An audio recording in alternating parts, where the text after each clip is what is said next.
Pleasure Spots is an essay published in 1946 by the English author George Orwell.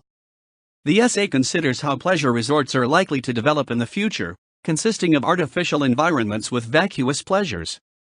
Orwell argues that people need peace and to be able to appreciate nature. The essay first appeared in Tribune on January 11, 1946. Summary. Orwell quotes a journalist who met an entrepreneur planning a pleasure spot with a weatherproof roof covering acres of dance halls, bars, skid alleys, and swimming pools and bathed in artificial sunlight.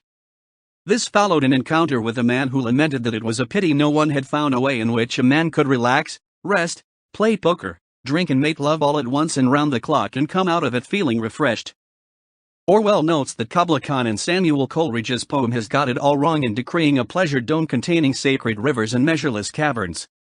Modern resorts will be very different, being artificial environments containing everything a life-hungry man could desire. He points out that the main characteristics of modern civilized man's view of pleasure are already present on a pleasure cruise or in a lion's corner house, as one is never alone. One never does anything for oneself. One is never within sight of wild vegetation or natural objects of any kind. Light and temperature are always artificially regulated.